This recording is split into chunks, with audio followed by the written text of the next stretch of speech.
Donc maintenant, on va voir un petit peu, on va faire un retour sur les candlesticks, c'est-à-dire les chandeliers japonais, même si on les a déjà vus dans la vidéo qui est dédiée à ça. Mais juste voilà, le petit rappel qu'on peut faire sur les chandeliers japonais, c'est de comprendre justement leur logique, ça connaître un petit peu du coup le price action, euh, et que sur un, si on a des justement ces candlesticks, ces chandeliers japonais qui sont placés euh, à un certain endroit du marché, elles vont pas avoir d'importance. C'est-à-dire qu'il faut qu'elles soient placées en respectant certaines conditions, parce qu'il y a des cas où elles vont être très efficaces, très parlantes, et d'autres cas où tout simplement elles auront quasi aucun intérêt. C'est-à-dire si on a un marteau par exemple en plein milieu d'une tendance, ça n'a pas vraiment d'importance. Par contre, un marteau qu'on va retrouver sur un point haut ou sur un point bas, du jour ou d'une plus grosse tendance, hein, d'un plus gros mouvement, d'un range, etc. Là, ça va être plus important, ça va avoir une plus grosse signification. Si évidemment se rappeler que justement les chandeliers japonais, euh, la forme, c'est-à-dire le type de bougie qui va apparaître, on peut le définir que une fois que la bougie a clôturé et qu'on a ouvert sur la seconde bougie, d'accord. Faut pas s'amuser à dire voilà, là ça va être telle bougie si elle se termine dans 2 heures, etc. Faut vraiment attendre la clôture. Alors évidemment, si déjà on est en M15 ou en H1, c'est vrai que la clôture, elle va, enfin la forme de la bougie va, euh, en général, elle va pas changer à 1 minute de la fin, c'est sûr. Mais ouais, dans tous les cas, faut attendre justement la clôture et faut attendre la bougie suivante, qui est le moyen de confirmation, qui est la bougie de confirmation de la pattern qu'on a vu. Il y a une expression qui s'appelle backside of the hour. Qu'est-ce que j'ai fait mon accent anglais, il a complètement pété un plomb. Mais cette expression, en fait, justement, elle se rapporte au comportement des chandeliers japonais pour fournir un petit peu leur vraie identité. Euh, sur la dernière partie justement de la période de cette bougie, c'est-à-dire sur un chart en donné 1 heure, en donné horaire. Parfois, la vraie nature de la bougie, elle va se révéler à 10 minutes, à 5 minutes de la fin, d'accord. Ça, c'est quelque chose qui est complètement contrôlé par le market maker, bon, également du coup par les différents intervenants, hein, puisque ça va un peu jouer au carnet d'ordre. Mais si vous regardez vraiment vos graphiques en live, sur les graphiques en horaire, c'est-à-dire en H1 et vos graphiques en H4, c'est vraiment quelque chose qui est visible. Et parfois, juste avant la clôture, enfin parfois, assez souvent, justement sur ces deux horaires-là, avant la clôture de la bougie, quand je dis avant, tout est relatif, hein, déjà entre le H1 et le H4, mais vous verrez que vous pouvez avoir des mouvements assez brutaux et qui vont changer complètement la nature de la bougie et la pattern qu'elle représente. Et ça, en général, justement, ça se produit dans des zones où justement ils ont envie, ils veulent convaincre certains traders. Par exemple, qu'on va avoir une continuation de mouvement, que justement cette continuation de mouvement, elle est censée, etc.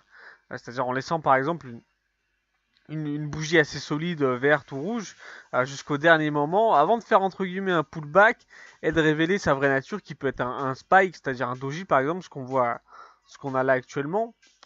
Donc les spikes, on les appelle les spikes par rapport à la mèche, mais ça peut être des marteaux, des pendus, marteaux inversés, des dojis, etc. Mais voilà, ils peuvent montrer le vrai côté, la vraie facette de la bougie dans vraiment les derniers instants. Donc celles qu'on croisera le plus et qui sont le plus utilisées justement par ces market makers, c'est les spike candles. Donc là, on en a sous les yeux, qu'on appelle aussi des Empire State Candles, euh, qu'on retrouvera beaucoup en M15 pour ceux qui veulent faire de l'intraday, etc. D'accord. Euh, et ces bougies, on s'en sert en fait un petit peu pour vous exciter, pour vous faire trader émotionnellement, pour vous encourager à rentrer sur le marché. C'est-à-dire vous allez voir une bougie s'affoler, etc. Vous allez vous dire merde, faut que je rentre dedans, faut que je prenne ce mouvement. Là c'est bon, là ça bouge. Euh, Dès que vous aurez un petit peu de recul, vous ferez plus ça. Mais au début, vous pouvez dire ce que vous voulez. Même moi, on l'a tous fait de rentrer sur ce genre de mouvement. On se dit merde, ça part assez fort, je veux être dedans, je veux pas rentrer plus bas et rater ma chance. Et c'est exactement ce qu'on cherche à faire et on va exactement vous feinter comme ça.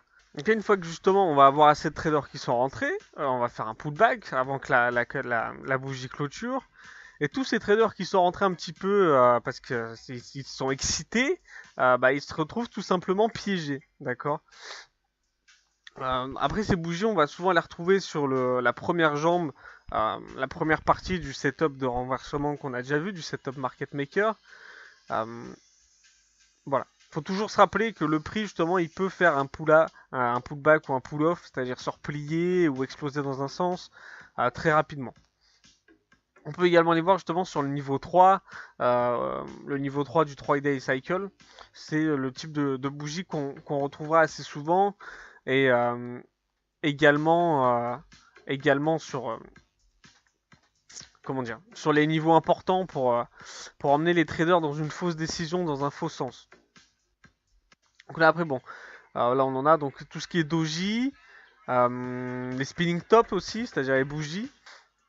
Donc le spinning top, qui signifie toupie tout simplement, qu'en général on va retrouver sur des hauts ou des bas, donc qui est un signe d'indécision assez fort et d'un potentiel retournement, en tout cas d'un affaiblissement de la tendance justement. Donc ça, les marteaux et les marteaux inversés, donc ça pas besoin de vous les montrer, tout le monde connaît je pense. Donc on retrouvera beaucoup aussi les evening stars et les morning stars, donc étoiles du matin, étoiles du soir. Donc c'est assez souvent décrit comme justement des figures d'indécision, voire carrément de retournement. Mais dans notre contexte de market making, c'est plutôt considéré comme une extension de la formation RRT qu'on va voir juste après, et qui fait simplement en fait une RRT un petit peu plus longue de 45 minutes à la place de la RRT de 30 minutes. Ok. Donc c'est pas réellement une indécision des market makers. Au contraire, justement, ils savent exactement ce qu'ils font et exactement comment ils vont vous manipuler et ce que vous allez tirer comme conclusion en voyant ça sur votre graphique. Donc le RRT, qui est le Railroad Tracks, donc, en fait ça piège les gens justement en les incitant très fortement, en les faisant aller dans la direction par exemple d'une première bougie. Et ça se retourne directement sur la bougie suivante. Ok, c'est un petit peu une sorte d'anomalie justement des patterns en M ou en W. Et c'est une pattern qui apparaît assez simplement, rapidement. Enfin, le M et le W, hein, en gros, c'est des RRT, mais qui sont un petit peu plus comprimés, compressés, d'accord. Donc, on peut observer le même type de compression justement sur les M ou sur les W en 15 minutes. Ok. Enfin, comment vous expliquer ça? En gros, quand c'est quelque chose, cette compression entre guillemets, qu'on va retrouver quand on peut observer un M ou un W en 15 minutes, en H1 ou en H4. Ok. Mais ça, c'est vraiment des pièges. Je remets juste l'Evening Star parce que je voulais pas montrer. Voilà. On a la HTP, c'est-à-dire la High Test Pattern. Donc c'est une pattern qui apparaît au niveau du prix le plus haut du jour, d'accord, enfin de la veille plutôt. Par exemple, on a un contexte technique général, une tendance qui démontre plutôt une envie haussière, une tendance haussière.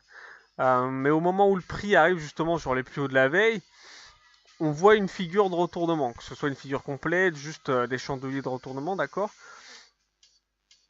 Ok. Donc ça, sur ce type de zone-là, on peut retrouver absolument tous les chandeliers de retournement, toutes les patterns de retournement possibles sur cette zone, sur cette région, et elles signifieront toutes la même chose. Vous devez changer la direction de votre trade et passer contre justement la tendance technique. C'est-à-dire on va avoir deux contacts exactement sur le même niveau, ok, mais que ça échoue justement à se stopper sur ce niveau et qu'on clôture au-dessus du premier point haut, du premier tap, vous n'avez pas besoin d'attendre qu'on aille toucher votre stop loss. Vous pouvez couper votre trade directement et attendre de retrouver une autre opportunité d'entrée. Vous devez être aussi capable d'identifier justement une clôture juste sous le dernier point haut et ne pas attendre justement que le prix fasse un pullback et confirme son retournement. En gros, vous tradez un petit peu en anticipation du retournement. Donc c'est une approche un petit peu plus agressive, d'accord. mais ça permet d'avoir un stop loss en fait qui sera minime par rapport au profit qu'on pourrait justement tirer de cette position si le prix va effectivement dans notre direction. Donc ça, pour faire des entrées comme ça, vous pouvez très bien utiliser des charts en 250 ticks. Ça peut être pas mal, ça peut aider pas mal. Et donc l'inverse justement de ce HTP, le High Test Pattern, c'est le Low Test. Donc c'est la même, hein. Sauf que tout simplement, on travaillera plutôt sur un retournement à la hausse. Après les spikes candles qui sont formées sur des news économiques, sur des annonces éco, etc., elles doivent pas être utilisées comme point d'entrée, elles doivent être considérées avec un minimum de détachement, parce que voilà, elles ont été créées par un mouvement exogène, donc faut pas leur accorder non plus une trop grande importance. Vous verrez assez souvent justement ces spike candles qui vont vraiment pousser très vite, très fort, repartir dans le sens inverse tout aussi vite et vice versa, etc. D'accord. Donc ça en général ça peut former deux spike candles à la suite. Ok. Mais voilà, tout simplement faut rester vraiment prudent quand elles sont formées à cause du nouvel écho. Tous les différents éléments exogènes, hein, ça peut être un tweet de Trump, ça peut être un rapport économique, ça peut être je sais pas, la BCE, etc. Ok. Et le constat il sera le même, hein. Ceux qui justement s'amusent à attraper les spike candles sur les news, de temps en temps ça va marcher, mais dans 90% des cas ils finiront juste en stop loss, ils auront une entrée qui sera pourrie, à contrario du réel sens que va prendre le marché. Voilà, franchement, rentrer sur une spike candle comme ça, c'est s'assurer d'avoir la pire entrée possible. Surtout qu'en général, ça va très très vite pullbacker justement dans le sens inverse et vous allez être sorti en stop loss.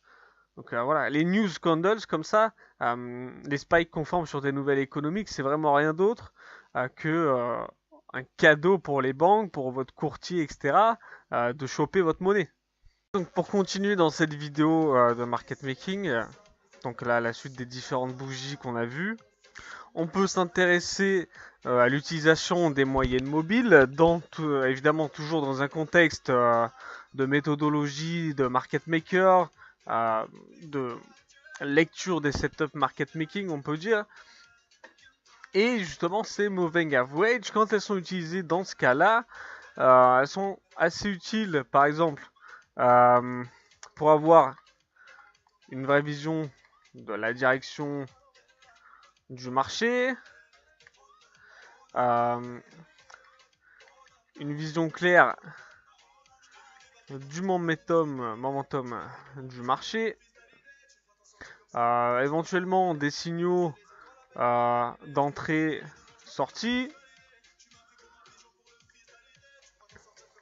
des supports et résistances dynamiques, d'accord, et des targets par exemple de take profit.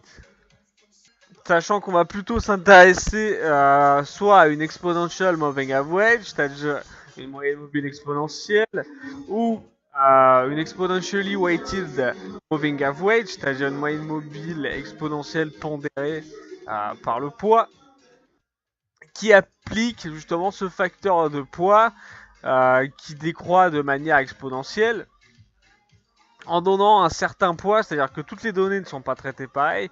Et ça prend quand même un petit peu en considération ce qui s'est passé dans le passé, d'accord, de manière décroissante, ce qui veut dire qu'on va accorder plus d'importance justement aux dernières bougies, aux derniers paramètres qui ont été pris en compte,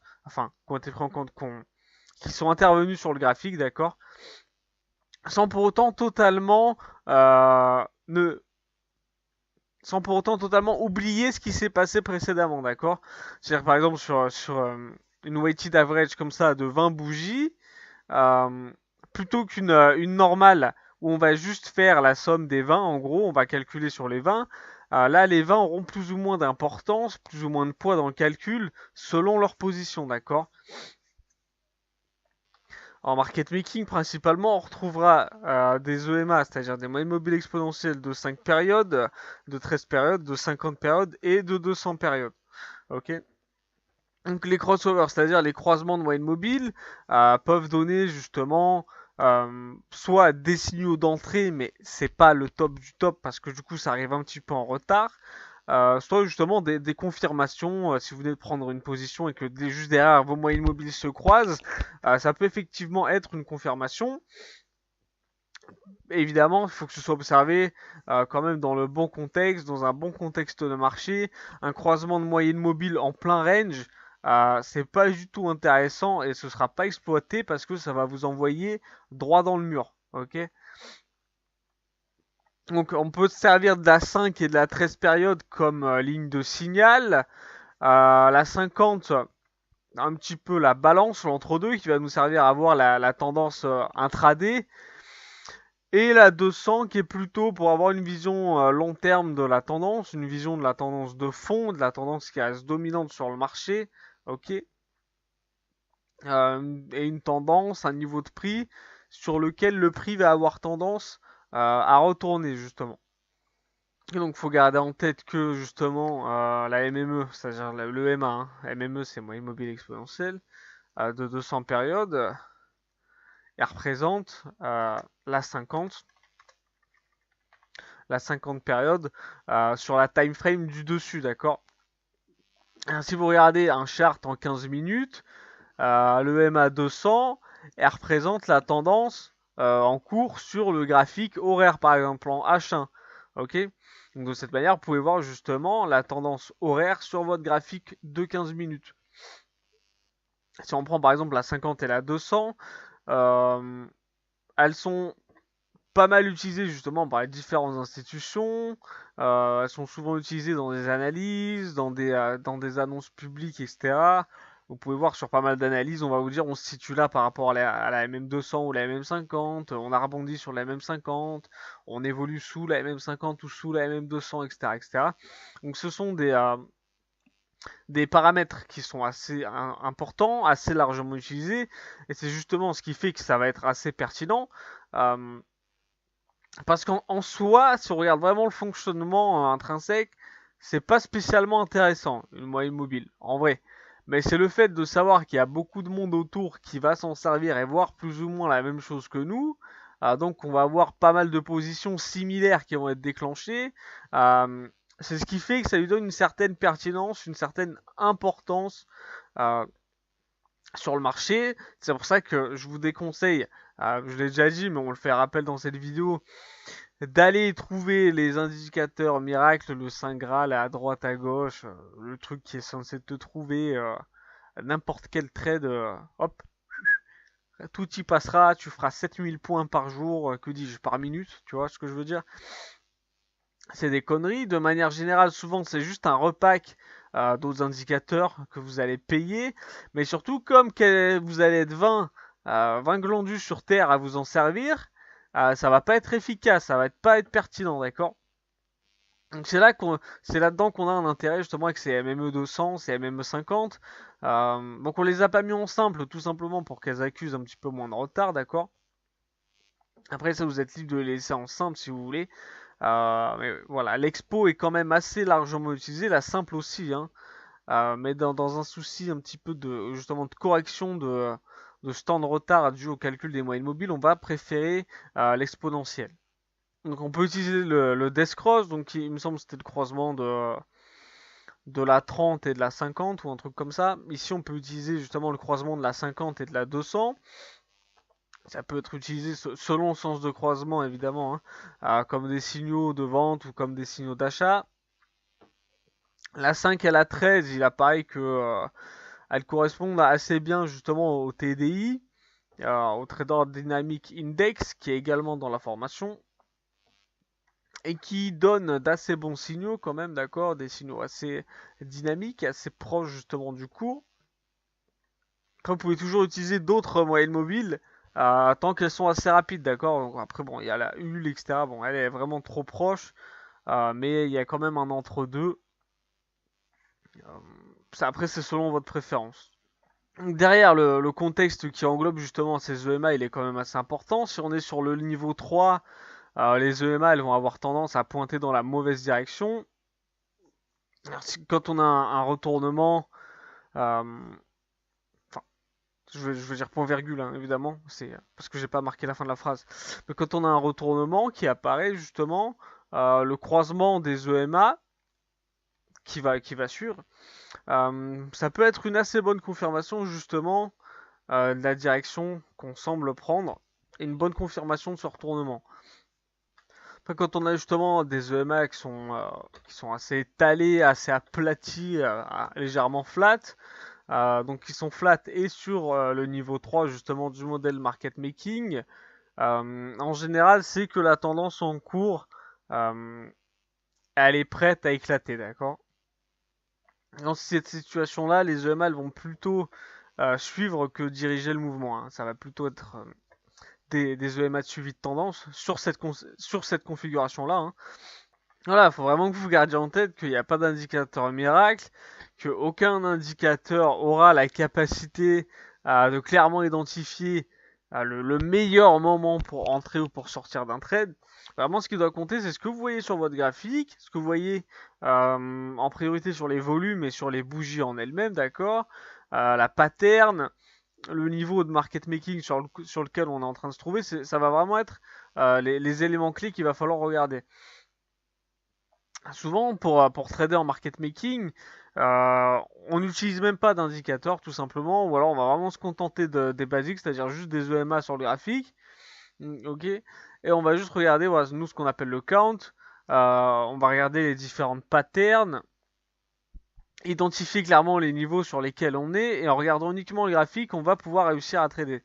Donc pour avoir des setups avec de grosses probabilités, faut combiner différents setups, donc tout simplement les price action et les patterns, c'est-à-dire les patterns en M, en W, ok, le Batman qu'on a vu, le straight away, le RRT, donc tout ça on les a vus. Ce qu'on appelle le count, c'est-à-dire si on est dans le weekly cycle, si on est dans le 3-day cycle ou si on est dans le intraday cycle. Alors il faut identifier à quel niveau on se situe. La distance par rapport au range de la session asiatique.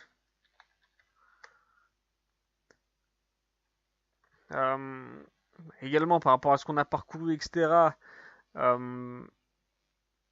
Est-ce que le marché va avoir besoin justement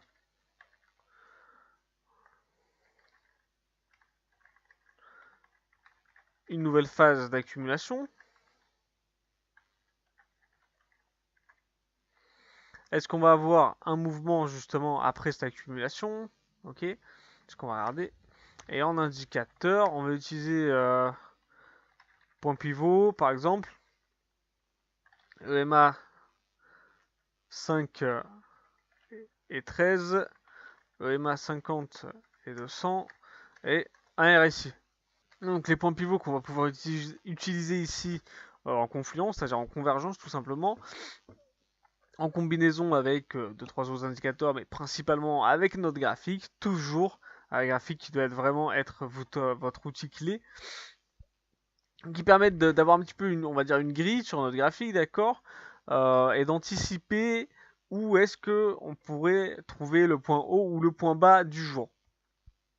Donc avec d'autres indicateurs, justement, ils révèlent vraiment leur force, leur potentiel. En gros, les niveaux du point pivot, c'est un petit peu une projection de l'ADR, c'est-à-dire l'average daily range, le mouvement, enfin, ouais, le mouvement, on va dire le nombre de pips qu'on pourrait espérer parcourir sur la journée. Donc, ils sont assez proches de ça, simplement parce qu'ils sont calculés justement sur le point haut, sur le point bas, et sur la clôture justement de la bougie du jour précédent. Si la bougie du jour précédent, par exemple, a été rouge, ça va indiquer que sur la journée d'aujourd'hui, du coup, on devrait être sur un M1 M3 day, c'est-à-dire que le prix devrait se déplacer entre le niveau M1 et le niveau M3 des points pivots, c'est-à-dire comment dire, le M3 M1, ça englobe du R1, d'accord, c'est-à-dire le niveau de résistance 1 des points pivots jusqu'au niveau du S2. Ok, donc en prenant évidemment le point pivot. Bon, du coup, à l'inverse, si la journée précédente c'était une bougie verte, donc ça indique qu'on sera plutôt sur un M2, M4 day. Ok, c'est-à-dire que le prix justement va se déplacer, enfin, est supposé se déplacer plutôt entre le M2 et le M4 pivot. Donc le M2 et le M4 pivot, ça va du S1 au R2. Ok, on peut également ajouter que généralement le HOD, c'est-à-dire le haut du jour, il a plus de chances de se situer entre le M3 et le M4, c'est-à-dire du haut du point pivot, on va dire du R1 au R2, alors que le LOD, il a plus de chances, lui, d'être près ou entre justement le M1 et le M2, ok, qui correspondent. Le M1 qui correspond au S2. Comment je l'ai écrit au-dessus? Donc du S2 au pivot. Et du coup, ces différents pivots, ces différents paliers, ça peut également constituer vos objectifs. C'est-à-dire vous allez target le M1 par exemple, ensuite vous allez aller sur le M2. Donc sachant que les M1, M2, etc., vous pouvez les afficher directement sur vos graphiques, hein, c'est ce qu'on appelle les middle ou les mid. Et les features basiques, c'est-à-dire les données basiques qu'on va regarder, qu'on va essayer de trouver par exemple si on est dans une tendance haussière, c'est-à-dire uptrend, c'est un RSI entre 80 40, dans la zone entre les 80 et les 40. Les spikes bottom, donc des bas vraiment en pic, on va dire. W bottom, c'est-à-dire des W, des figures de retournement W sur les bas. Les EMA 5 et 13 en positif, c'est-à-dire qui pointent vers le haut. Et que le prix évolue soit au-dessus des EMA 50 et 200. A l'inverse, pour un mouvement plutôt baissier, downtrend, on va chercher un RSI entre 60 et 20, des spikes tops, c'est-à-dire sur le haut,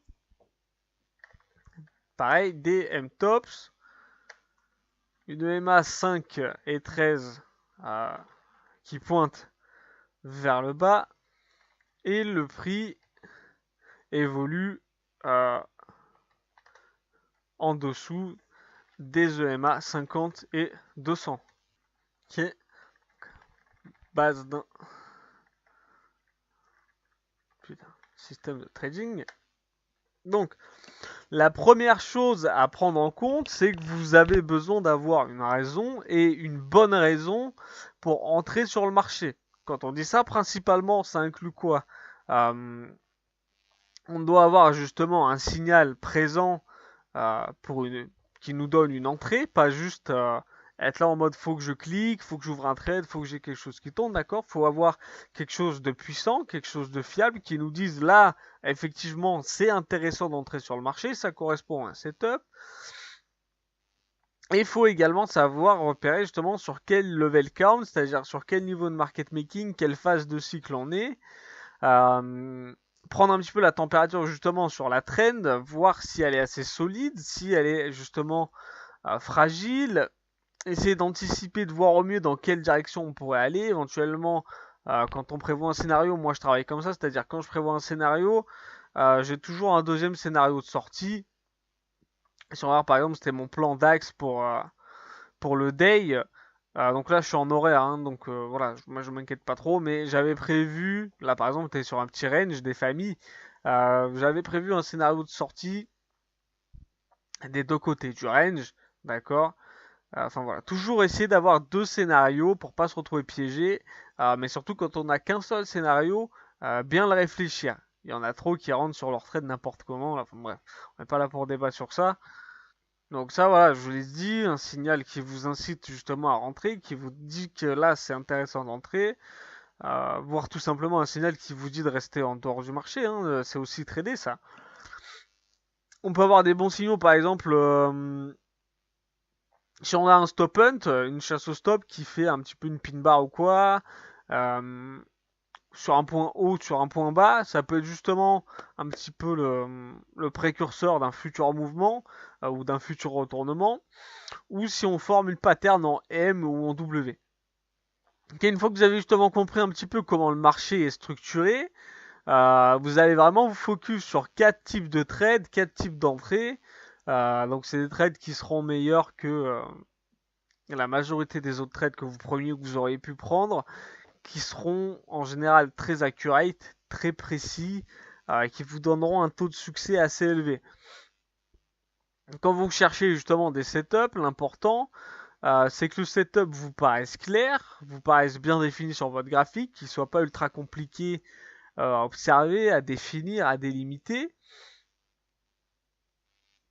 Ok. Et si vous avez rien qui vous mette vraiment en confiance, soit vous basculez en démo, soit tout simplement vous revenez le lendemain à la recherche de nouveaux setups.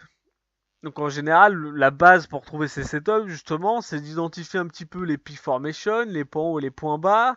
On peut regarder en données weekly, identifier des setups justement en tenant compte du contexte qu'il y a autour, en essayant de filtrer un maximum, en essayant de vraiment prendre ce qui a l'air le plus fiable, le plus, on pourrait dire crédible, d'accord. Ce qui vous permet, donc c'est pas ce que je recommande évidemment, mais ce qui permet d'avoir une certaine confiance sur ces trades et se permettre et pouvoir se permettre d'envoyer du petit levier quand même, des petits lots. Quand je dis petit, évidemment, c'est ironique. Hein, je dis ça dans le sens envoyer des grosses sommes. Mais voilà, on va pas le faire dès le début. Hein. Mais voilà, ça va dépendre de la confiance que vous avez sur votre setup et sur votre trade, ça de toute façon. Donc, quelques règles simples pour pas se faire bouffer par le marché.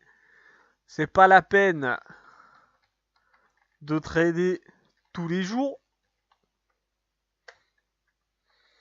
Vous pouvez sans problème aller jeter un œil sur le marché tous les jours, mais s'il n'y a pas de setup, alors on ne fait pas de trade, on ne trade pas pour dire j'ai tradé aujourd'hui. Faut que vous appreniez à être sélectif, à être exigeant.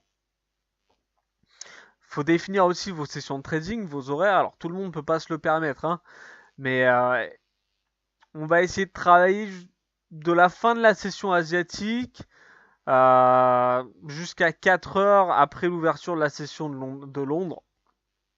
Ok.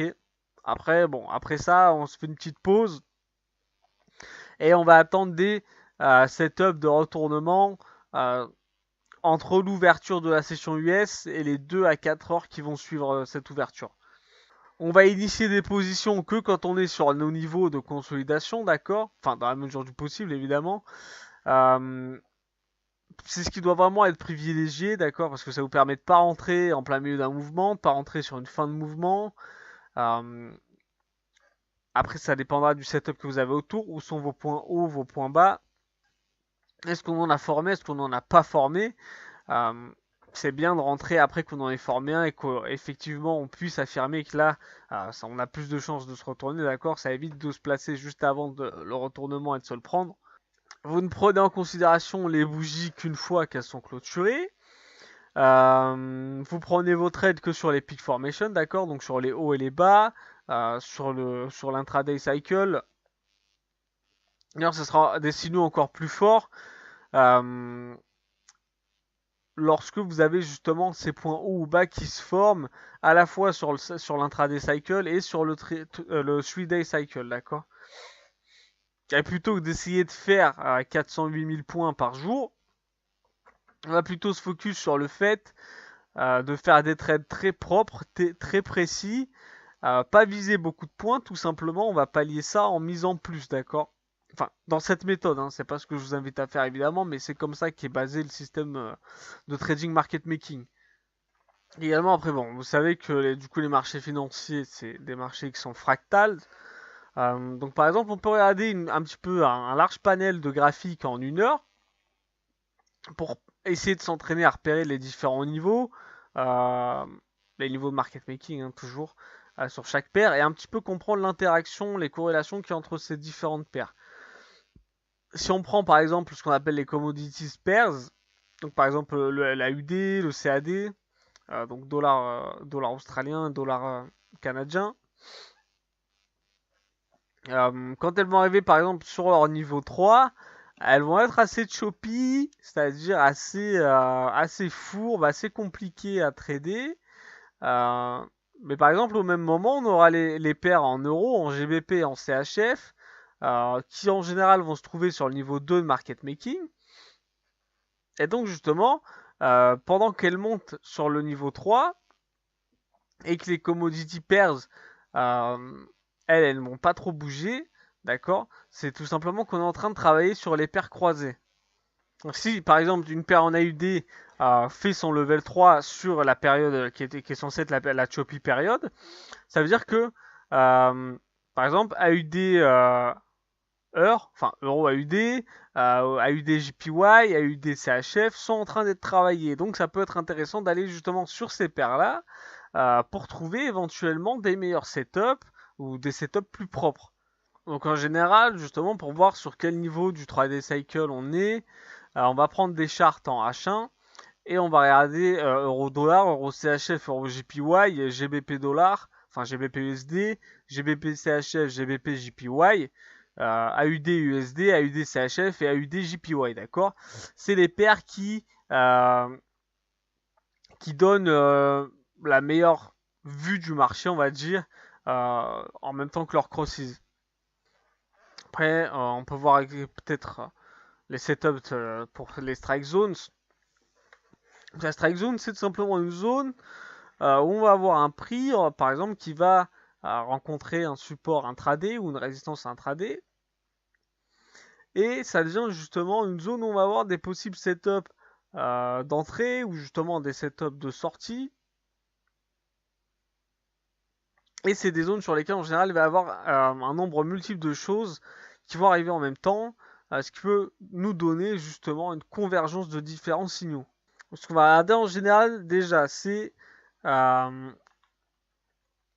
identifier le range de la session asiate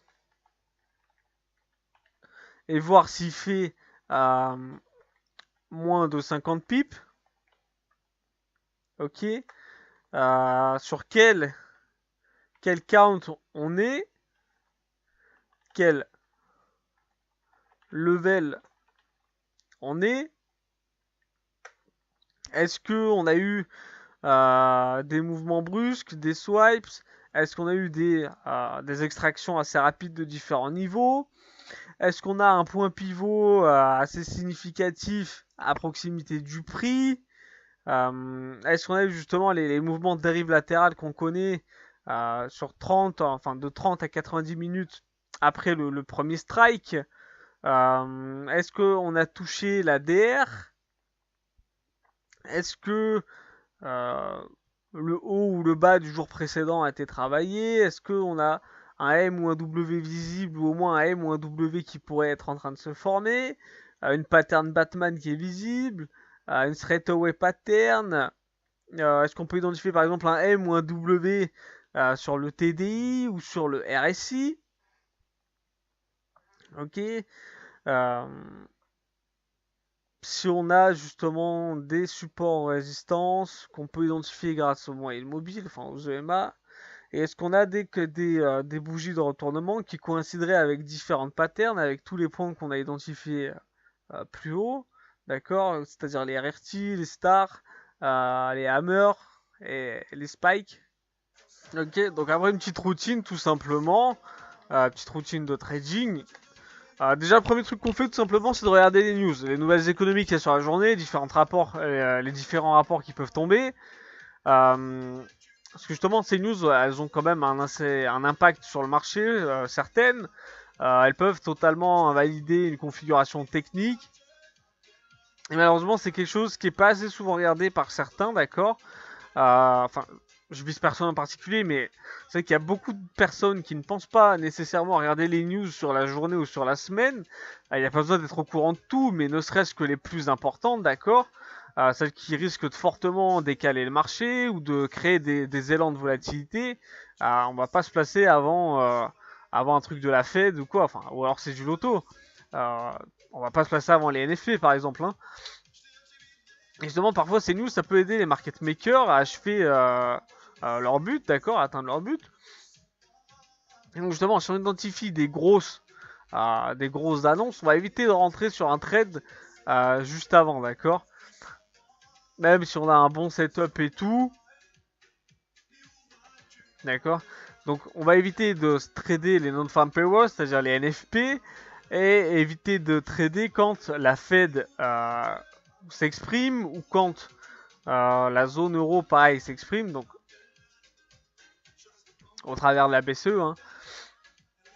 Hein. Et comment on va travailler? On va identifier les niveaux d'accumulation, de consolidation pour anticiper les stop hunt. On va identifier justement les stop hunt quand il y en a. Donc on va attendre notre setup de stop hunt. Et on va travailler la tendance, c'est-à-dire prendre un trade et regarder les différents count levels, les différents échelons, les différents paliers qu'on va franchir. Après, quand on travaille vraiment son chart, en market making, on va travailler un petit peu différemment. Donc, par exemple, on va, avant d'aller checker directement le 15 minutes, on va regarder le Orly, c'est-à-dire le H1. On va regarder sur quel niveau, sur quel palier on se trouve. On va regarder où sont les hauts et les bas. On va plutôt ouvrir son 15 minutes sur un volet à côté, en plus, histoire de garder le H1 et le 15 minutes côte à côte. Et on va regarder justement sur l'intraday level où on est. On va attendre, on va justement chercher un canal de un peu moins de 50 pips sur la session asiatique, sur le range de la session asiatique. On va attendre d'identifier un mouvement de prix qui utilise les trois paliers qu'on a vu de market making pour le stop hunt. On va chercher des formations de M et de W qui vont mettre entre 30 et 90 minutes à se développer. Bon, après, on pourra ajouter les pivots, l'ADR, les hauts et bas, les EMA, d'accord. Et après, pour trouver justement nos trading zones, un petit peu des paramètres top, on va dire. Par exemple, si on prend l'Asian Range, il fait 50 pips ou moins. Ça, c'est vraiment l'idéal pour avoir les cycles qu'on cherche. Notre trading zone, elle est placée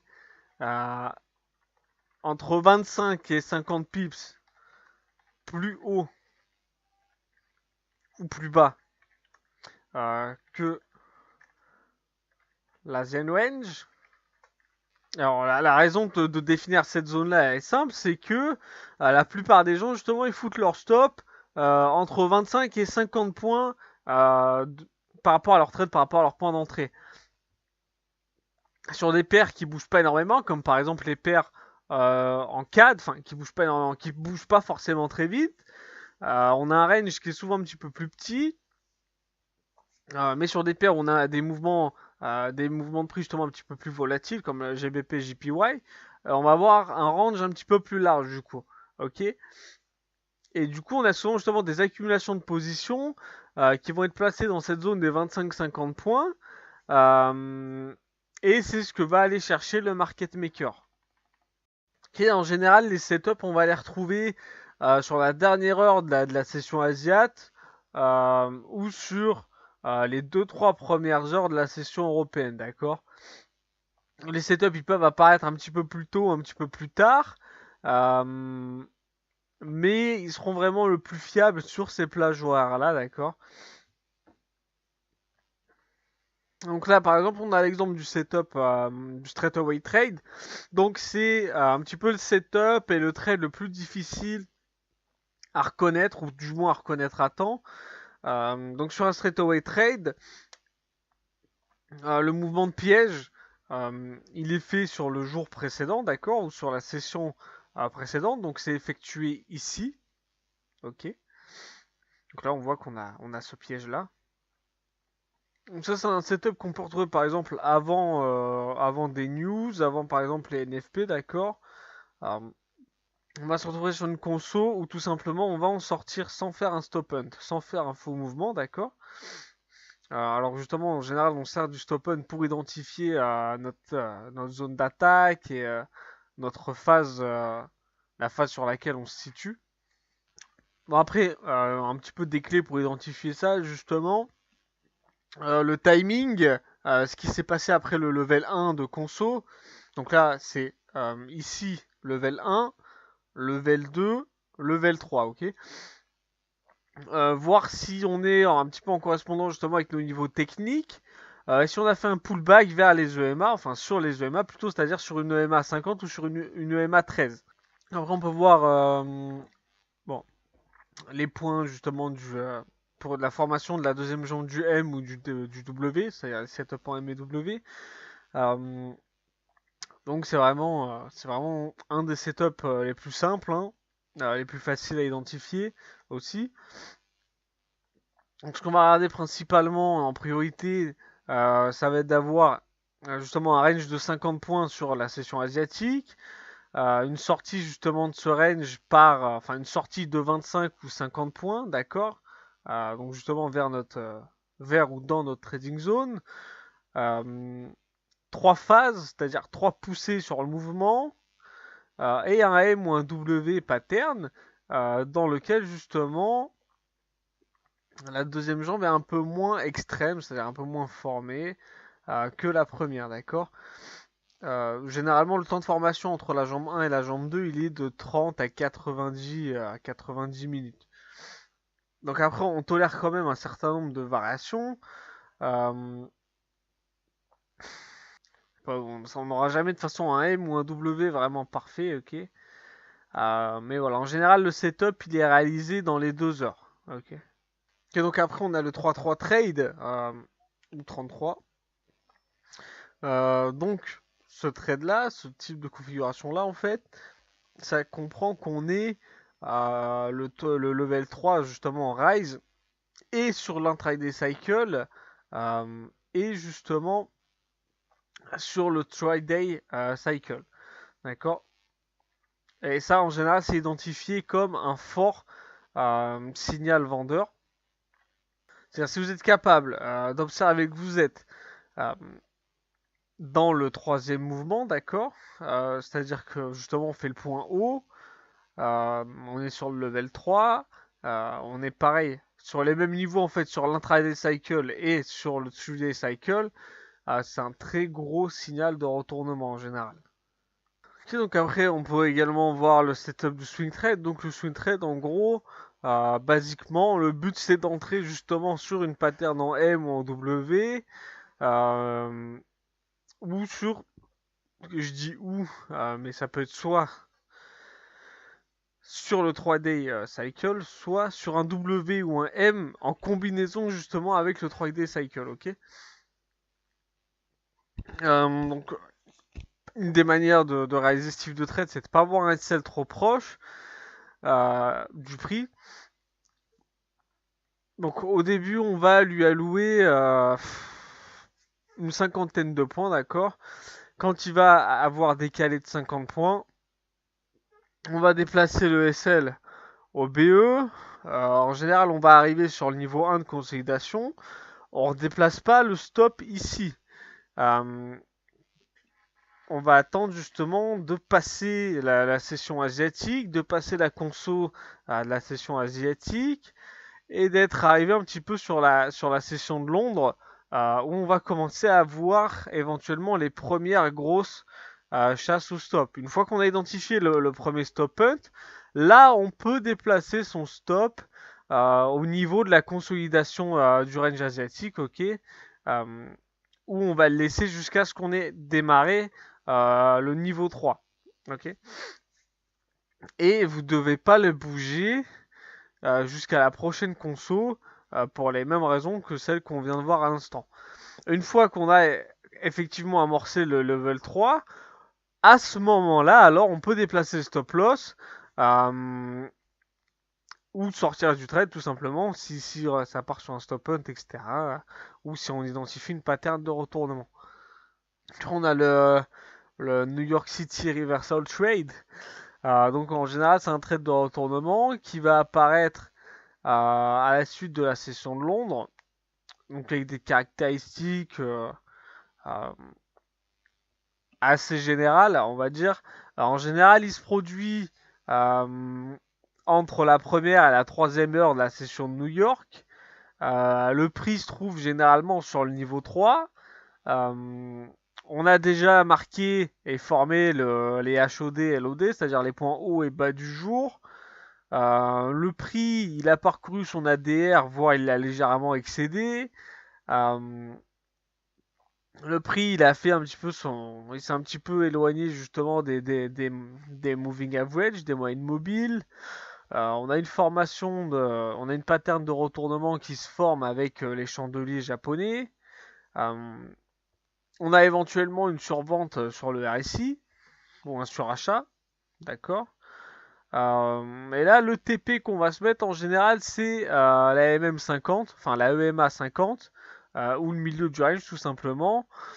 Et on va généralement avoir 40 ou 50 points, à peu près dans ces eaux-là, d'accord. On a également les reversals sur le MA 200. C'est-à-dire que dans certaines situations, on va avoir un M ou un W qui va se former directement sur le MA 200. Quand ça se produit,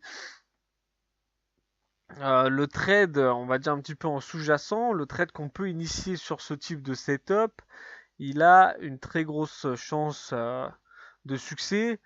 Donc après, bon, il y a différents types d'entrées. Hein. Ça peut être soit on peut faire un M ou un W de retournement, straight away trade, le 33 trade, le swing trade, les 5-13 crossover, le bounce, c'est-à-dire le rebond sur le MA 200. On a les pin bars, les spike candles, les points pivots d'ailleurs, les rejets de points pivots, les différents niveaux de market making, le Batman, les divergences, les chasses au stop et surtout les clôtures horaires, d'accord. Donc on peut travailler sur un chart en 250 ticks qui peut, pour ceux qui scalpent essentiellement, hein, ou pour travailler sur M5, M15. Donc ça peut donner des entrées supplémentaires. On va par exemple attendre que le prix passe du bon côté, traverse un petit peu le TMA, ok, voir que le MA50 est dans la même direction. Après, voilà, ce sera vraiment sur une optique scalping, hein, de façon qu'on va utiliser des graphiques en tick. Après voilà, on a fait un petit peu le tour quand même. Après, on rentre dans des choses plus techniques, plus poussées, surtout plus efficaces, plus détaillées. Mais ça reste dans le cadre de la formation payante, qui contient du coup désormais 9 vidéos de market making, d'accord. Voilà. Donc j'espère que vous allez un petit peu vous entraîner à repérer ça. Vous allez peut-être regarder dans le passé et à analyser des trades perdants et vous allez vous rendre compte que c'était tout simplement un setup de market making qui vous a piégé. Voilà.